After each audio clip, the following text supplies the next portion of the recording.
¿Qué tal, hermanos? Bienvenidos a las notas de la lección 1 de la lección de escuela sabática, estrenando segundo trimestre de 2024. La lección 1 se titula La guerra detrás de todas las guerras.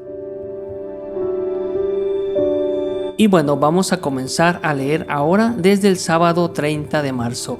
La lectura dice así: Después de la caída de nuestros primeros padres, Cristo declaró que a fin de salvar al hombre de la penalidad del pecado, Él vendría al mundo para vencer a Satanás, en el propio campo de batalla del enemigo.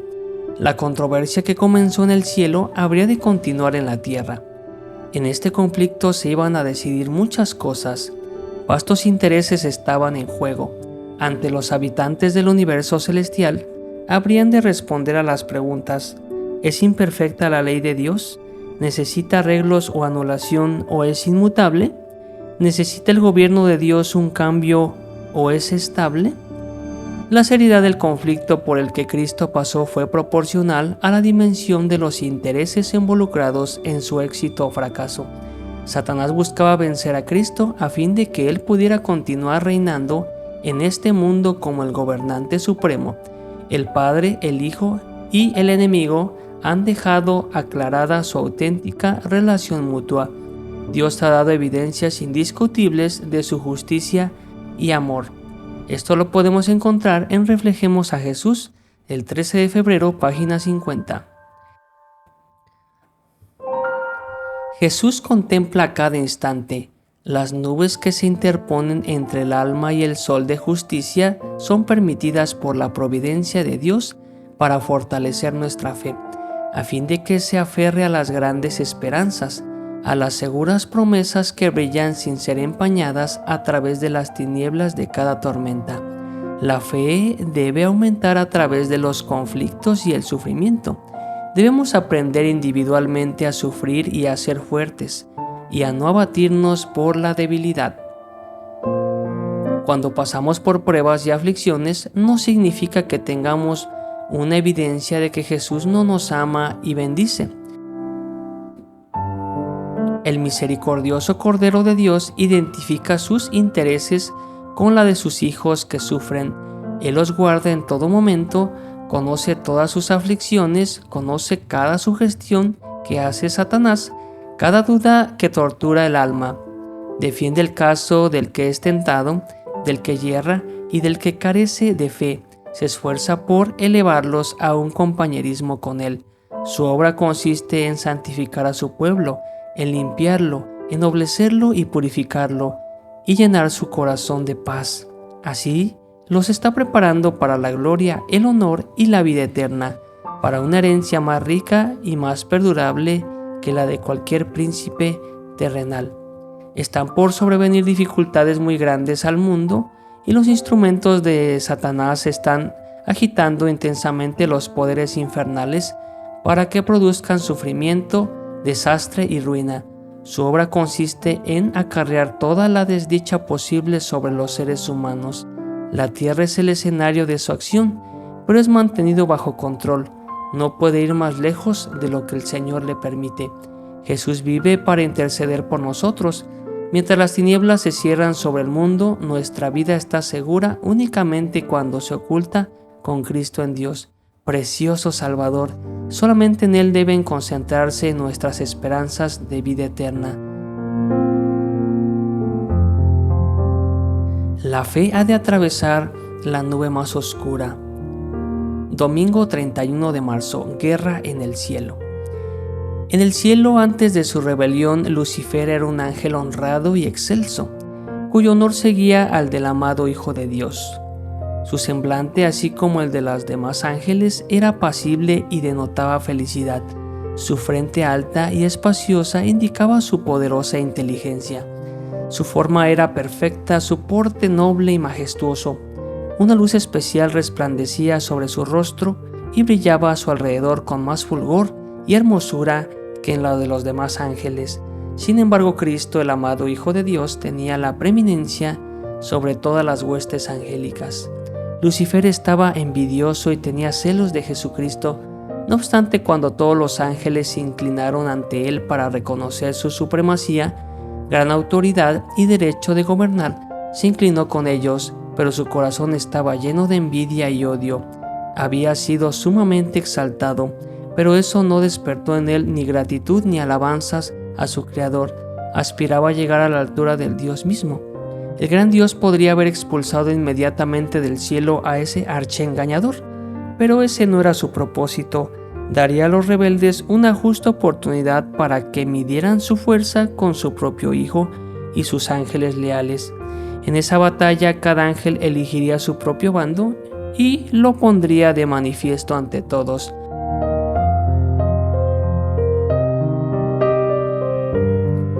No hubiera sido conveniente permitir que permaneciera en el cielo ninguno de los que habían unido con Satanás en su rebelión. Habían aprendido la lección de la genuina rebelión contra la inmutable ley de Dios, y eso es irremediable.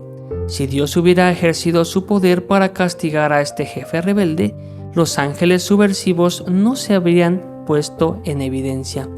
Por eso Dios siguió otro camino, pues quería manifestar definitivamente a toda la hueste celestial su justicia y su juicio. La enseñanza de esta parábola, que es del trigo y la cizaña, queda ilustrada en el propio trato de Dios con los hombres y los ángeles. Satanás es un engañador. Cuando él pecó en el cielo, aún los ángeles leales no discernieron plenamente su carácter. Esta es la razón por la cual Dios no destruyó en el acto a Satanás. Si lo hubiese hecho, los santos ángeles lo hubieran percibido la justicia y el amor de Dios. Una duda acerca de la bondad de Dios habría sido una mala semilla productora de amargos frutos de pecado y dolor. Por lo tanto, el autor del mal fue dejado con vida hasta que desarrollase plenamente su carácter.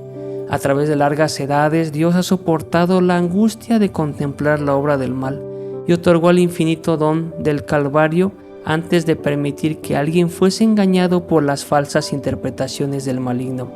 Pues la cizaña no podría ser extirpada sin peligro de desarraigar también el grano precioso. ¿Y no seremos nosotros tan tolerantes para con nuestros semejantes como el Señor del cielo y de la tierra lo es con Satanás? Lunes 1 de abril. Lucifer engaña, Cristo prevalece.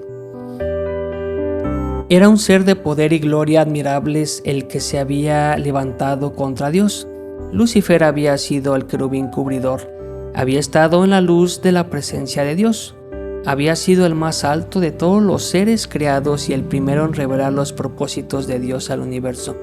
Después que hubo pecado, su poder seductor era tanto más engañoso y resultaba tanto más difícil de desenmascarar su carácter, cuanto más exaltada había sido la posición que ocupara cerca del Padre.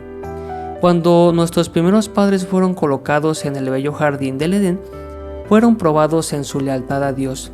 Estaban en libertad de elegir a servir a Dios o por la desobediencia aliarse con el enemigo de Dios y del hombre. Si hacían caso omiso de los mandatos de Dios y escuchaban la voz de Satanás, que hablaba a través de la serpiente, no solo perderían su derecho al Edén, sino a la vida misma. Con cuánto interés observó todo el universo el conflicto que había de decidir la posición de Adán y Eva. Cuán atentamente escucharon los ángeles las palabras de Satanás. Cuán ansiosamente esperaron para ver si la santa pareja sería engañada por el tentador y se rendiría a sus artificios. Adán y Eva se persuadieron de que un asunto tan pequeño como comer del fruto del árbol prohibido no podría resultar en una consecuencia tan terrible como Dios había declarado. Pero ese asunto pequeño era el pecado, la transgresión de la inmutable y santa ley de Dios, y abría las compuertas de la mente y de indecibles penalidades para nuestro mundo. No estimemos al pecado como algo trivial. Vivimos en el tiempo del fin y Satanás está trabajando con poder y maestría mediante tentaciones sutiles a fin de vencer a los que creen en Jesús.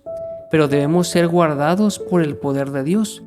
Por lo tanto, en la tentación de gloria a Dios, que es capaz de guardar al alma creyente para que no sea vencido por el astuto enemigo.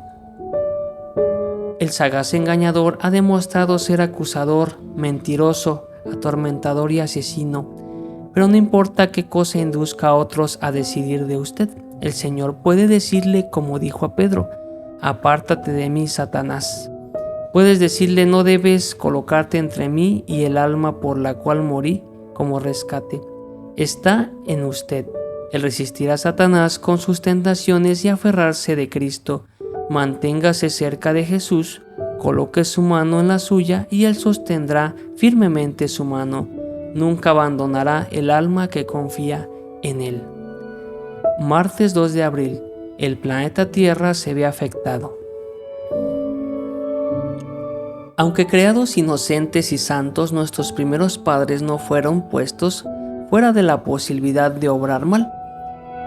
Dios podía haberlos creado de modo que no pudieran faltar a sus requerimientos, pero en ese caso su carácter no se habría desarrollado. Su servicio no hubiera sido voluntario, sino forzado. Les dio por lo tanto la facultad de escoger, de someterse o no a la obediencia, y antes que ellos percibieran en su plenitud las bendiciones que Él deseaba impartirles, debían de ser probados su amor y su lealtad. En el huerto del Edén se hallaba el árbol de la ciencia del bien y del mal. Y mandó Jehová Dios al hombre diciendo: de todo árbol del huerto podrás comer, mas del árbol de la ciencia del bien y del mal no comerás, porque el día que de él comieres ciertamente morirás. Génesis 2 del 9 al 17. Dios quería que Adán y Eva no conocieran el mal. El conocimiento del mal, del pecado y sus resultados, del trabajo cansador, de la preocupación ansiosa, del descorazonamiento y la pena, y del dolor y la muerte les fue evitado por amor. Con los pecados del mundo puestos sobre él, pasaría por el mismo camino donde Adán falló. Soportaría la prueba infinitamente más severa que la de Adán, que no pudo soportar.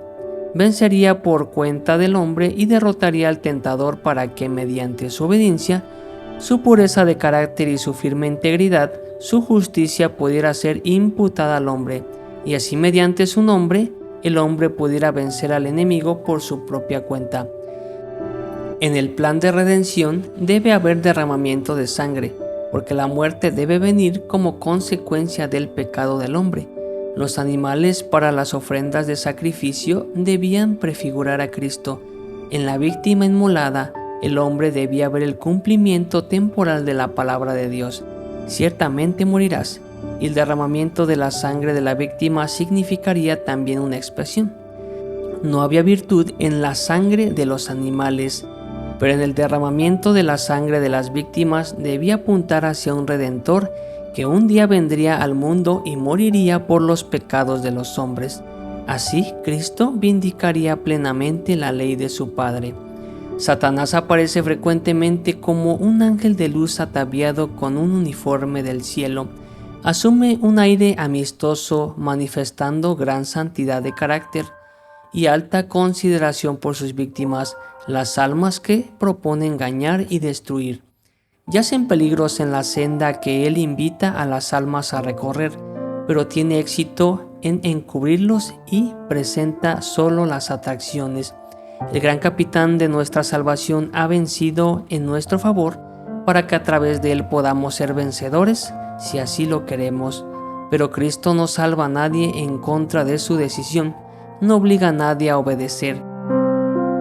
Hizo el sacrificio infinito para que podamos vencer en su nombre y para que su justicia nos sea imputada.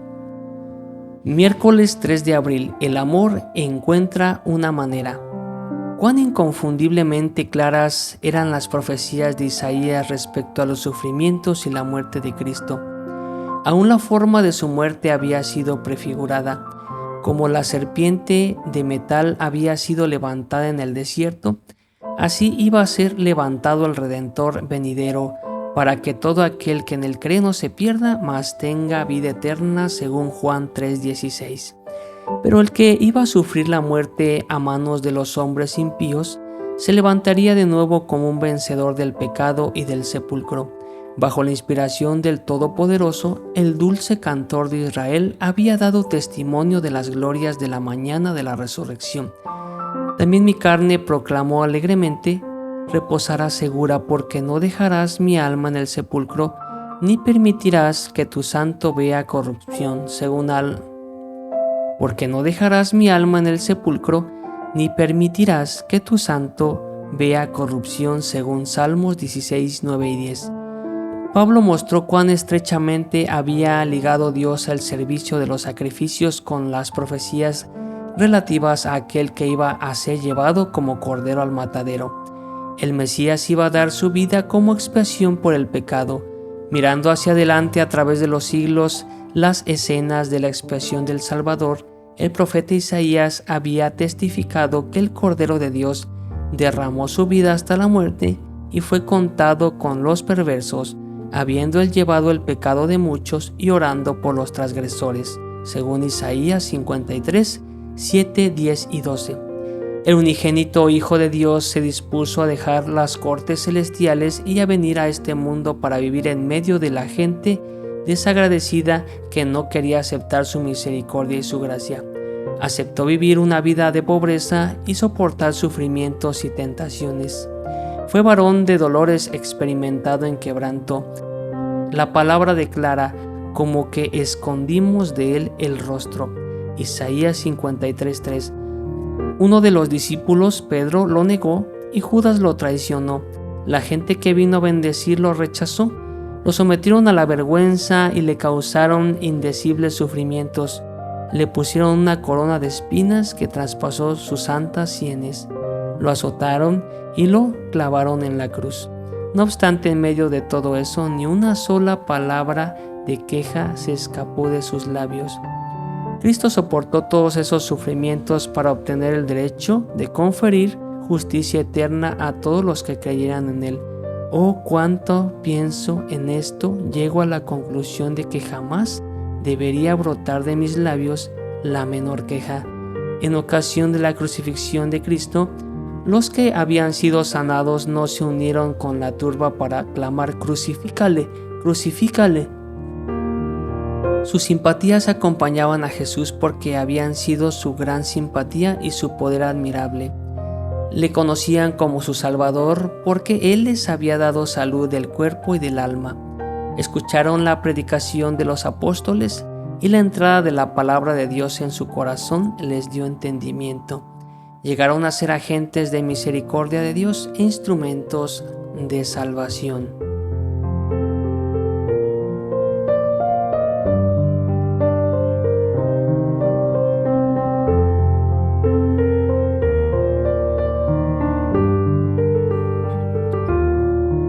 Jueves 4 de abril, nuestro sumo sacerdote. El que se humanó sabe simpatizar con los padecimientos de la humanidad. No solo conoce Cristo a cada alma, así como sus necesidades y pruebas particulares, sino que conoce todas las circunstancias que irritan el espíritu y lo dejan perplejo. Tiende su mano con tierna compasión a todo hijo de Dios que sufre.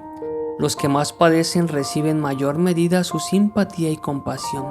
Le conmueve nuestros achaques y desea que depongamos a sus pies nuestras congojas y nuestros dolores y que allí los dejemos. Cuando las tentaciones os asalten, cuando los cuidados, las perplejidades y las tinieblas parezcan envolver vuestra alma, mirad hacia el punto en que vistes la luz por primera vez. Descansad en el amor de Cristo y bajo su cuidado protector.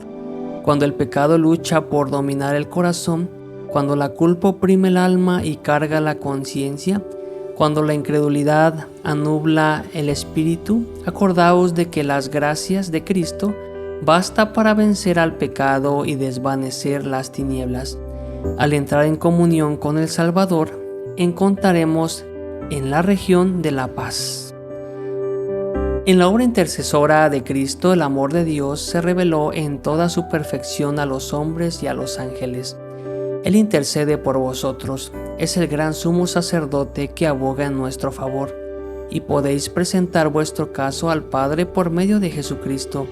De este modo tenéis acceso a Dios y a pesar de vuestros pecados, vuestro caso no es desesperado. Porque dice la palabra: hijitos míos, estas cosas os escribo para que no pequéis, y si alguno hubiere pecado, abogado tenemos para con el Padre, a Jesucristo el justo, según 1 de Juan 2:1. La obra de Cristo en el santuario celestial, donde Él está presentando su propia sangre cada momento ante el propiciatorio, haciendo intercesión por nosotros, debería impresionar debidamente el corazón, de modo que reconociésemos el valor de cada momento. Jesús siempre vive para hacer intercesión por nosotros, pero un solo momento malgastado no puede ser jamás recobrado. Cristo representó a su Padre ante el mundo y ante Dios representa a los escogidos en quienes ha restaurado la imagen moral de Dios. Ellos son su herencia. A ellos dice: el que me ha visto a mí, ha visto al Padre. Nadie conoce al Padre sino al Hijo, a quien aquel que el Hijo quiera revelar. Ningún sacerdote, ningún religioso, por estricto que sea, puede revelar al Padre a cualquier hijo o hija de Adán. Los hombres tienen un solo abogado, un intercesor que puede perdonar las transgresiones. ¿No se llenarán de gratitud nuestros corazones ante aquel que dio a Jesús para que fuera la propiciación por nuestros pecados?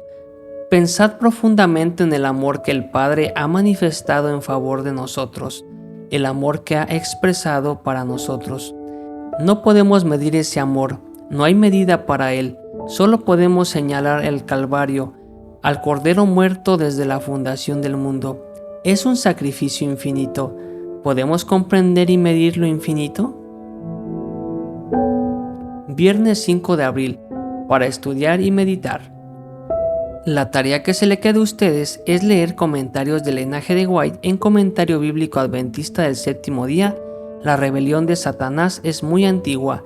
Tomo 4, página 1164. Y también leer Primeros Escritos, El amor de Dios por su pueblo, páginas 39 y 40. Gracias por haber llegado hasta aquí. Mi nombre es Toño García y espero que te haya servido para complementar el estudio de escuela sabática de la lección 1 para este segundo trimestre. Gracias por estar aquí, por apoyarnos a través de tu like, suscribiéndote y por compartir esta hermosa revelación. Hasta la próxima.